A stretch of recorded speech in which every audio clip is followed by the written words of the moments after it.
chapter 1, and we read about St. Mary and how she is receiving this annunciation from God.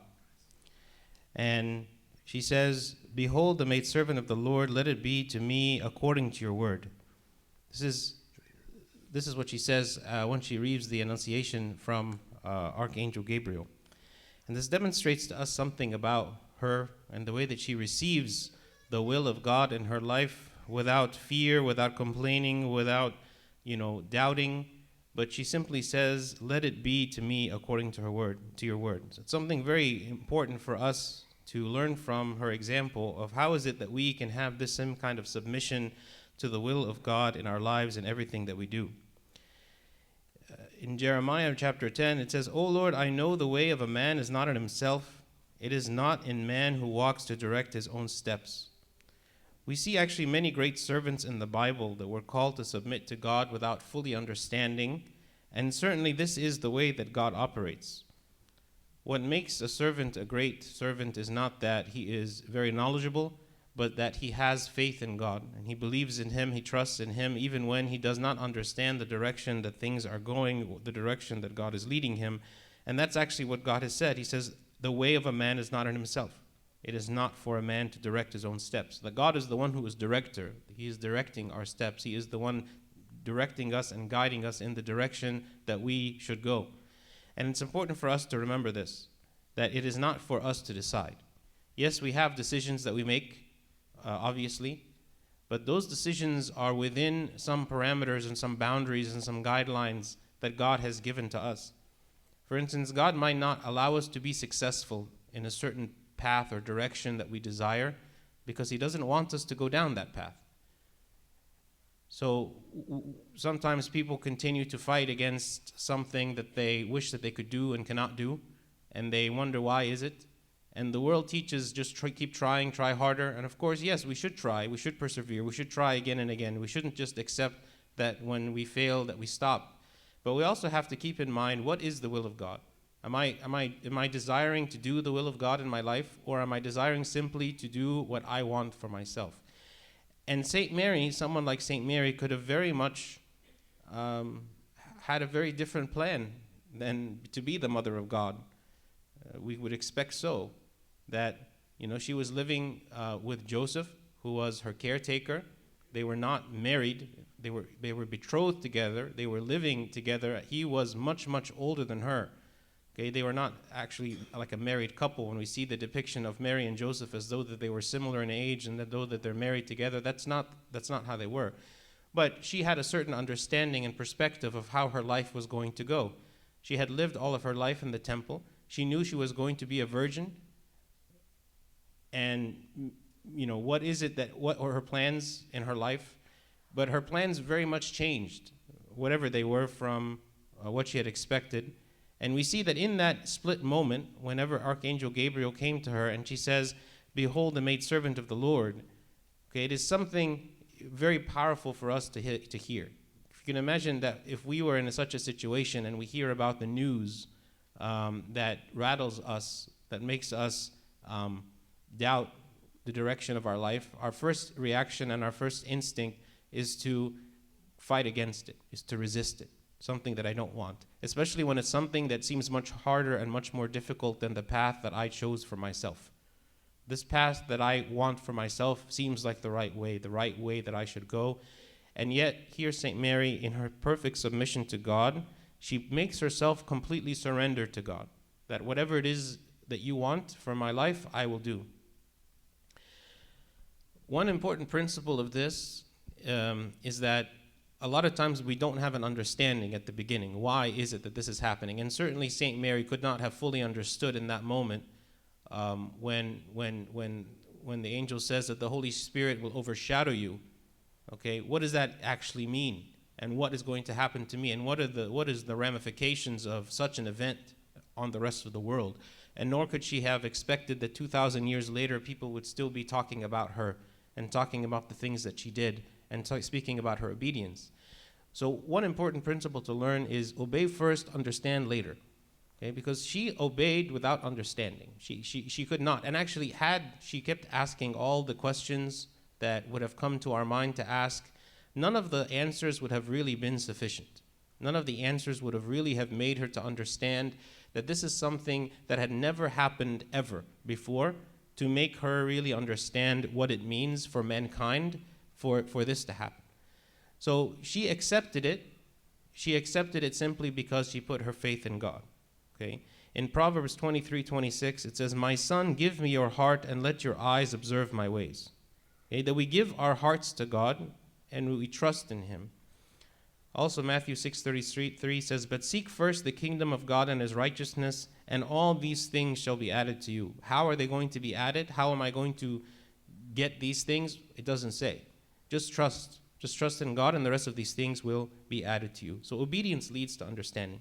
Also, we shouldn't put our trust in our senses, because our senses often will contradict or make us feel that the things that God is telling us are very difficult to happen. Okay? Again, in this situation with St. Mary being the mother of God, who by any sensible means, there would be no way that this could happen. But God did what was unsensible. He did what was beyond sense. In Proverbs 14:12, "There is a way that seems right to a man, but its end is the way of death." Our senses actually lead us to death. Our senses. Our senses is what actually caused all the corruption that is in the world.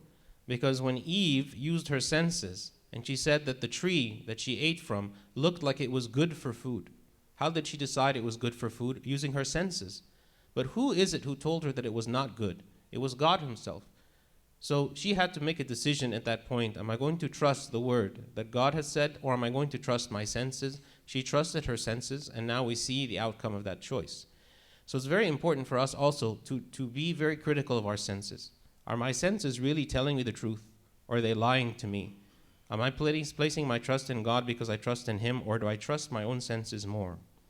So we're going to speak about a few examples of different figures, characters in the Bible that are a good example of surrender. How is it that we surrender to God? The first one, like we said, is St. Mary. We read in Luke chapter 1, "Then the angel said to her, 'Do not be afraid, Mary, for you have found favor with God, and behold, you will conceive in your womb and bring forth a son, and shall call his name Jesus. He will be great, and he will be called the Son of the Highest, and the Lord God will give him the throne of his father David.'" Like we said, okay, this changed the course of the whole world, simply because she accepted. The next example we can speak about is Abraham. In Genesis 12:1, it says, "Now the Lord had said to Abram, 'Get out from your country, from your family, and from your father's house to a land that I will show you.'"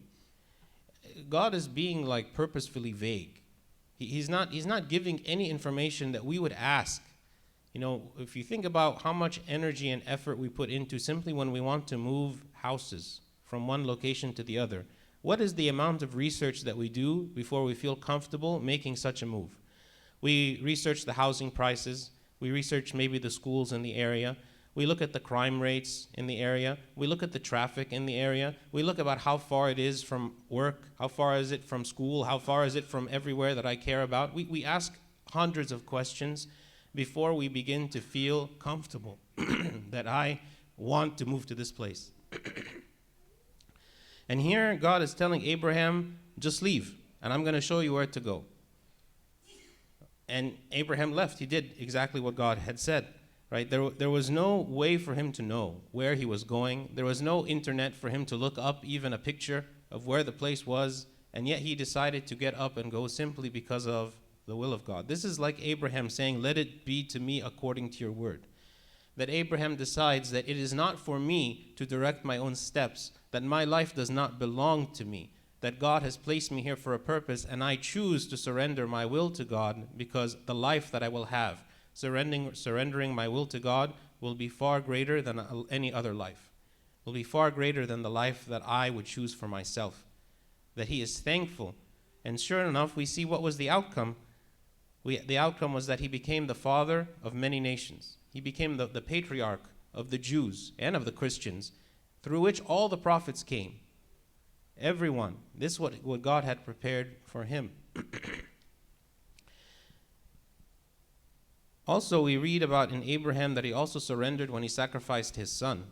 And in some sense, this was even a greater act of surrender. It's one thing for us to move to another place. It's one other thing to sacrifice our own children by our own hand. And this son was someone who was very dear to Abraham. We read in Genesis 22, "Then he said, 'Take now your son, your only son, Isaac, whom you love, and go to the land of Moriah, and offer him there as a burnt offering on one of the mountains of which I shall tell you.' So Abraham arose early in the morning." So first of all, you even see in the wording that God is using to describe Isaac's relationship with his father. Take your son, your only son. So he's emphasizing the fact that this is your only son. Remember, Abraham waited a long time to receive Isaac as his son. And this was the son that he had been praying for, that was born miraculously from Sarah when in an age where she could not bear children. So he was very precious. And then he says, "Whom you love." God made it very clear that this is a son whom you love. You love him. And go to the land and offer him there as a burnt sacrifice. Okay? So this was very difficult. And yet we read how Abraham trusted.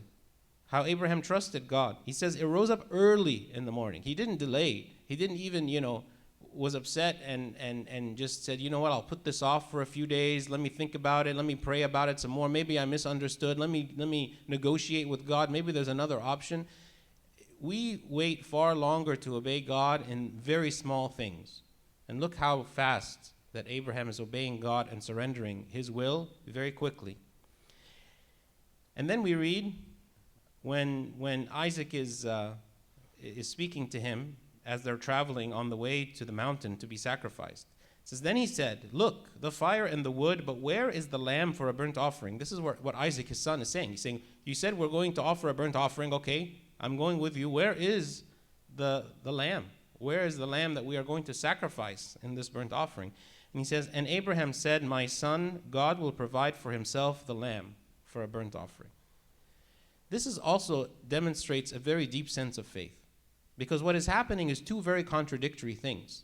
God has already told Abraham that Isaac would be his offspring, through which he would become a father of many nations.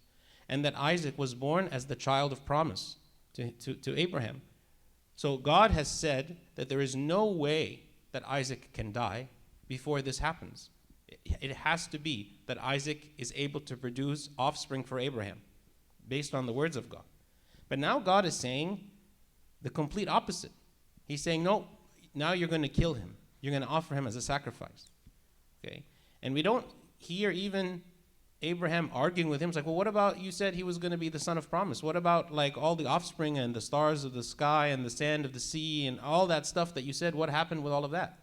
He's not arguing here. He's simply obeying. This is, you see, like a very deep sense of how much Abraham trusted in God, how much he just surrendered his will to God. And sure enough, God did provide a sacrifice. But he waited until the actual moment that Abraham lifted up his hand to slay him with a knife. And then that's when he said, "Stop." That's when he said, "Don't do it." He wanted to test Abraham to the very end, to the very last moment, just to see how faithful he was. And then he told him to stop. And then he brought in an actual lamb that was offered. Another example of someone who surrendered to God is Moses. Moses, having lived now for 40 years in the desert, having left Egypt, having been a shepherd, having married and having children, who has now had his own life far away from the one that he had when he lived in Egypt as a prince of Egypt. And now here he is, God is approaching him, and he's saying, "Come now, therefore, and I will send you to Pharaoh, that you may bring my people, the children of Israel, out of Egypt." Now, maybe Moses had this ambition 40 years ago when he was a lot younger, when he had a lot more energy, when he was already in Egypt, when he had a lot more influence, being the son of Pharaoh's daughter. All of these things were a more appropriate time in his mind for him to be such a leader, to do such a thing. He was ready 40 years ago, but he wasn't ready at this point. He was not ready. He did not have any desire to do what God had said at this point. And even though he did negotiate, and even though he did try to get out of it, ultimately he did obey God. He did obey God. And he went and he did what was impossible. I mean, if somebody tells us to go and bring, have some people that are in prison, that are enslaved, and they tell you, go rescue 10 of them, just 10 people out of there, and bring them out of prison. We're going to tell God, how am I going to do that? I have no idea how to do that. Here he's telling Moses, this man, to go to Pharaoh, who is the most powerful ruler in the world, who had hundreds of thousands of slaves, millions, that were the ones doing all the work in Egypt. And he's going to him and saying, let them go. And you know, we kind of look at it in a light way. We're so used to reading the story, but when you really think about it, this was impossible. This was not possible. That they were such a big part of the nation, and that Pharaoh would have no motivation to do this. Why? Just because Moses went up and spoke to him? I mean, you can understand why Moses said, I am not an eloquent man. How is it that I'm going to convince Pharaoh to do what is impossible, to do what no one can convince Pharaoh to do? You see how stubborn Pharaoh was, how important the Israelites were for Egypt, that even after the plagues, that Pharaoh did not want to let them go. So how is Moses going to do this? And yet, Moses agreed to go. And even though it took him some time at the beginning to kind of figure things out and to really begin to have faith in God, he did. He realized that God was the one doing this. This was a work of God. And that this was the purpose of Moses. Why is it that Moses was made? Why is it that he was created by God? It was for this purpose. And that if he were to miss out on this, he would miss his whole purpose in life. What happens with us sometimes is that we forget that we are made for a purpose. We forget we're made with a reason in mind, that God created us not just randomly. It wasn't a mistake. God wanted to create us for a reason to do something. But in the world, we become distracted by it. And instead of living for the purpose and trying to discover the purpose and obeying the purpose that God has made us for, we simply want to follow the life that we want to create for ourselves. We have our own ambitions, we have our own goals, we have our own desires. Some of them are in line with the will of God, but others of them are not. We have to ask ourselves, why am I here? What did God create me to do? Are we here just to enjoy ourselves for a time and then we die? There has to be something more. There is a greater reason, greater purpose why God has made us. And through that fulfilling of the purpose of God, this is where we meet God. This is where we discover God. In our youth, we read about God. We listen to sermons about God. We attend Sunday school classes about God. We read in the Bible about God. But where is it that we meet him? We meet God in the process of discovering our purpose and fulfilling the purpose that God created us to do. This is what how Moses met God. This is how Job met God. What was the purpose of Job? The purpose of Job was to demonstrate that a righteous person could receive the most suffering that anyone can imagine and remain faithful to God. This was the purpose of Job. It's not a glamorous purpose. It's not one that maybe we would like to choose if we had the option, but it was his purpose. It was the reason that we read about him. It's the reason why he's included in the Bible, for us to read his purpose, right? So we have to ask ourselves, why am I here? What joy in this world is great enough for me to sacrifice the purpose that God has created me for? Another example is Caleb. Caleb and Joshua were two of the spies that were sent to the promised land after the Israelites escaped from Egypt. They were sent to the promised land to scout it out so that they would enter into the land and receive this promised land that God had prepared for them. God wanted them to go directly from Egypt when they left, go straight into the promised land and enjoy being there. This was their nation now. They were going to be a people. They were not going to be wanderers anymore. They were not going to be slaves anymore. They were going to be a people. And so God brought them there, and he told them, go and take the land. And so Moses sent these spies into the land to kind of scout it out, but 10 of the spies came back and said that the land is filled with very, ferocious people, giants, that we could never overcome them. There's no way we can go into the land. And only 2 of them responded positively, 2 of those 12 spies. One of them was Caleb, okay? It says in Numbers 13:30, then Caleb quieted the people before Moses and said, let us go up at once and take possession, for we are well able to overcome it. He was not afraid of those giants because, again, he trusted in God. He didn't use his senses. His senses told him that there was no way that they could, overcome these people. Actually, if they used their senses, then they would have said at the shore of the Red Sea, there was no way that we can escape from the Egyptians, because our senses tell us you cannot cross a sea. That is very sensible. That's even why we use the word sensible. Sensible is based on our senses, right? Whereas with God, things are not sensible. Things are not according to the senses. We place trust in God not because it makes sense. It's in direct contradiction sometimes to what makes sense. When we place faith in God, the reason we have to have faith is because it goes against our senses. If everything that God did was according to senses, there would be no need for faith. Then everything would just be a logical outcome of what's happening. Everything that would be logical, it would work according to logic. But that's not what's happening in the world. Okay? We see that God operates not just with the senses. He operates outside the senses oftentimes. And this is an example of that. Where God, again, he never gives us the full picture. He didn't respond now to these 10 spies and say, oh, but you don't know what I'm going to do. Because when you cross over, you're going to destroy the city of Jericho, and you're not going to even use any weapons. You're just going to walk around the city and blow horns, and the city's going to fall down. Like, what kind of a ridiculous story is that? Like, if some military leader came and he had a battle plan, and he went to, like, the general, and he told him, here's the plan. We're going to go run around the city blowing horns, and the city's going to fall. He would be laughed at, because it's not a sensible plan. It's not sensible. And yet God proved time after time that he was able to accomplish great things in very strange ways, in ways that don't make any sense to us. But he never told them ahead of time how he was going to do it. He just wanted them to believe, one step at a time. I revealed to you, here's the next step. The next step is you go into the land. Don't worry about what comes after that. I will tell you what is going to happen after that when the time comes. Okay? But they missed it. And so God did not try to correct them. God did not try to intervene. He said, okay, if you don't want to go in, if you don't want to trust me, what's going to happen? You're going to wander in the desert for 40 years until all of you die, and then your children are going to be the ones that are going to go enter into the promised land, and your children are the ones that are going to trust me enough so that I can give them the land that I promised them.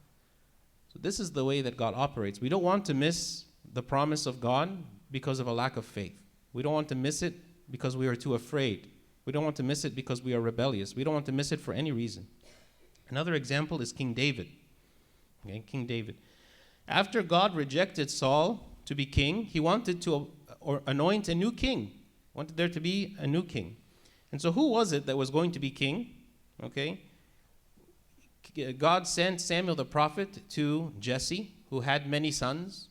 And Jesse put his sons up, standing like in a line in order from oldest to youngest. And Samuel the prophet himself, when he saw the oldest of Jesse's sons, he thought to himself, you know what, this has to be the king. Because look, he's so tall, he's so strong, he looks like a king. This is going to be the king. But God says, nope, I rejected him, he's not the king. And so he went to the second oldest son, and he thought the same, and God said, nope, that's not the king. And he kept going down all the way to the very youngest. And God says, none of these are the king. Okay, so then Samuel asked Jesse, he's like, do you have any more sons? I mean, God said that it's going to be one of your sons that's going to be the king. Do you have any more? We've looked at all these, they're not, and it's not any of them. And so Jesse was like, well, yeah, I have one other son. This other son, he's not even here. He's like, he's a shepherd. He's like out feeding the sheep and doing stuff with sheep, but he's like so young, like he can't be the king. How is he going to be the king? And so Samuel asked for him to come, and sure enough, he ended up being the king, King David. Okay. So what our senses don't see what God sees. God sees the heart of this boy is greater than the strength of all of his brothers. And he sees the future of him. He sees what he is capable. He sees his potential. But we do not see. And so someone like King David, young boy David, he's saying, I'm going to sacrifice my entire life and go through all of this to become a king. King David did not have an easy life. It wasn't just all glory and honor because he was a king. He was fleeing. He was running. He was, under attack for many years of his life for many things. And yet King David accepted this, and it was very unsensible. There was nothing sensible about it. Okay, and this is what God had done, and this is what David accepted. The last example we will look at is the disciples. Okay, the disciples were fishermen. Okay, the disciples were fishermen. And they had no schooling. They had no education. They had no seminary training.